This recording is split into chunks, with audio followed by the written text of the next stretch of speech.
और रामबन में सड़क हादसे में हलाक हुए पानियों गुलगाम के रहने वाले सरफराज अहमद भट्ट को पुरनम आंखों से सुपुर्द खाक किया गया। सरफराज एक सड़क हादसे में जाबाक हो गए थे।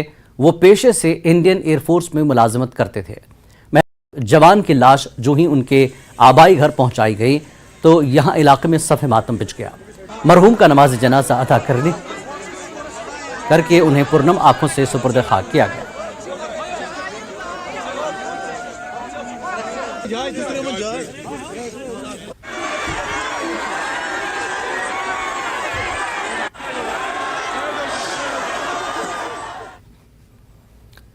जिला सांबा में पुलिस की तरफ से पुलिस पब्लिक मीट का इनेकाद किया गया, जिसमें जम्मू जोन के डीजीपी मुकेश सिंह, जम्मू सांबा कठवा रेंज के डीआईजी शक्तिपाठ, एसएसपी सांबा बनामतोश और दीगर कई आला अफसरान ने हिस्सा लिया। तमाम पुलिस ओहदेदारान ने लोगों के साथ मिलकर काम करने और उनके मसाइल को जल्द निपटाने का यकीन दिलाया। इस मौके पर सांबा में फैलते ड्रग्स के वाकयात पर कदगन लगाने के लिए पुलिस ने मजीद सख्ती बरतने का अहद किया है।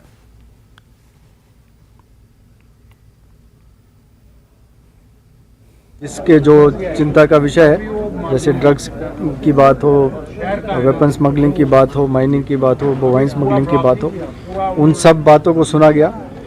अब हमारी एक और मीटिंग है जिसमें हम इन सब बातों पे आगे कैसे हम इन मसलों से डील करें और कैसे लोगों के मसाइल को हल करें, उस पे विचार करेंगे और एक प्रॉपर एक्शन प्लान बनाएंगे जिसके तहत हम काम करें, आगे बढ़ेंगे और ख़ास तौर से नशा से सांबा डिस्ट्रिक्ट को मुक्त कराने की मुहिम छेड़ेंगे।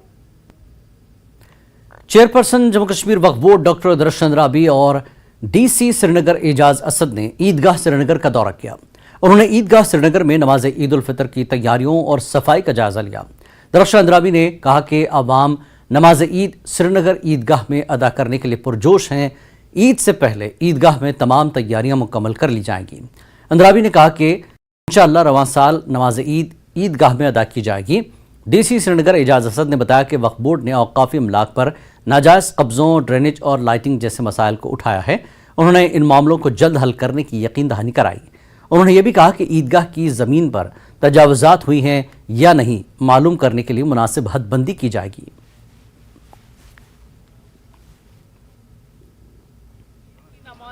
दर खराबी है। हमने आपसे कहा है कि हम ईद की नमाज इंशाअल्लाह रहमान इस साल ईदगाह में पढ़ेंगे।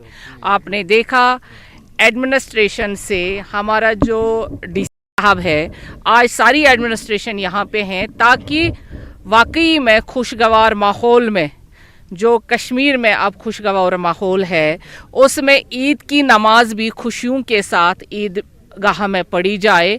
उसके लिए हम कोशिश करेंगे क्योंकि यही हमारा मकसद है कि हम पहले से ही ईदगाह जो साफ़ सफाई है, यहाँ पे कितनी हमें जो चीज़ें हैं वो लगानी है, देखना है साउंड सिस्टम, ज़मीन की सतह, क्योंकि ये बहुत सालों से ऐसे ही बैठा हुआ है। अभी एडमिनिस्ट्रेशन पूरे साथ में है तो इंशाअल्लाह रहमान हम ईद की नमाज यहाँ पढ़ेंगे। वक्फ बोर्ड ने कुछ इश्यूज़ फ्लैग किए थे यहाँ ईदगाह के सिलसिले में, जिसमें कुछ इंक्रोचमेंट के इश्यूज़ थे, ड्रेनेज का मसला है, लाइटिंग का है। तो इसी सिलसिले में आज मैं यहाँ डिस्ट्रिक्ट ऑफिसर्स भी बहुत सारे मेरे साथ मौजूद हैं। तो बुनियादी जो मसला है उसमें एक तो डिमार्केशन प्रॉपरली और ETS के ज़रिए प्रॉपर डिमार्केशन हो जाए ताकि ये असर्टन हो जाए कि ईदगाह का जितना एरिया वक्फ बोर्ड ने क्लेम किया है उस एरिया पूरा हम देख लें कहाँ कहाँ है, तो उसकी डिमार्केशन होगी।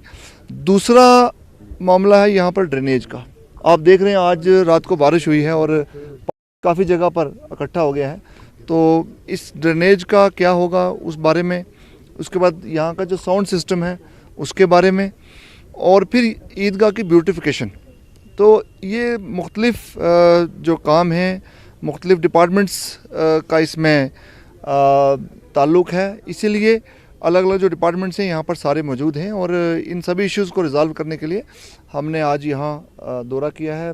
हमने जायज़ा लिया है पूरी जो इश्यूज़ हैं ईदगाह के, और इस पूरे ग्राउंड को, ये काफ़ी हिस्टोरिक ग्राउंड है और इसमें जितनी यूटिलिटीज़ हैं उनको रेस्टोर करने के लिए पूरी कोशिश करेंगे। ये जो ईदगाह है ये थोड़ा संभाल के रखना, ये औकाफ की जिम्मेदारी है थोड़ा बहुत, उसने कहा था हमें इंशाल्लाह ईद नमाज यहाँ ही पढ़ेगा यहाँ सही। बाकी वो जो मसला तो या ईदगाह के वो फेंसिंग वेंसिंग है वो तो ख़त्म हो जाएगा। मैंने उससे कहा था कि अगर यहाँ अवकाफ की मुलाजिम था जो रखवाली करेंगे तो ये बचेंगे, वरना तो जो तो ख़त्म हो जाएगा। उसने कहा था पटवारी साहब ने बताया कि कोई इलीगल वो नहीं हो सकता है, रिकॉर्ड अंडर रिकॉर्ड। ये इस वक्त 628 कनाल, मगर उसका ज़्यादा है, मैं लगता है ये ज़्यादा है। अंकुरेज बहुत साइड में लगता है, हो गया। अभी तालाब भी है, उनका भी ख़त्म हो जाएगा।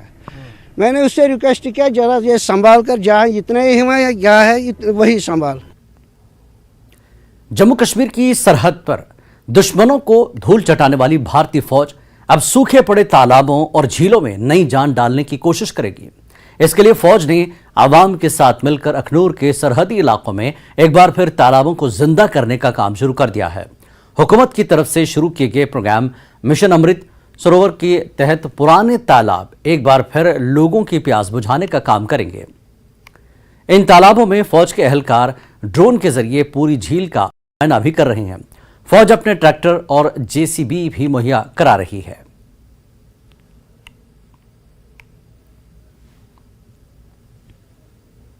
मैं सामो की सरपंच हूँ। ये मेरा गांव कचरियाल है। यहाँ पर इंडियन आर्मी और गवर्नमेंट दोनों ही जल संरक्षण सरोवर का काम इन्होंने स्टार्ट किया हुआ। जो हमारा हम जिसे तालाब भी कहते हैं, तालाब हमारा पहले जो था जंगल झाड़ बन चुका था।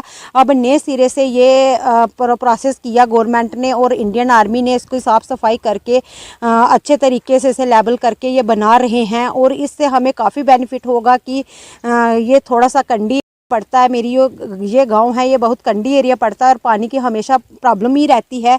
तो और जब ये तैयार हो जाएगा तो कुछ पानी की कमी जो है लोगों को ख़त्म हो जाएगी। जैसे गर्मियों का मौसम आ रहा है तो पानी हमें पीने के लिए भी चाहिए, नहाने धोने के लिए भी चाहिए। हमने फौजी भाइयों ने जो काम किया है बहुत अच्छा किया है, ईमानदारी से किया है और हम चाहते हैं कि आगे भी इसी तरह करते रहें और सिविल जनता के लिए भी ये काफ़ी अच्छी सहूलत रहेगी। जहाँ पशु हमारे जो हैं और गांव के लोग जो हैं वो भी इधर से पानी निकाल के ले जाएंगे, वो भी इस्तेमाल कर सकते हैं। खेलो इंडिया और बदलते कश्मीर की और तस्वीर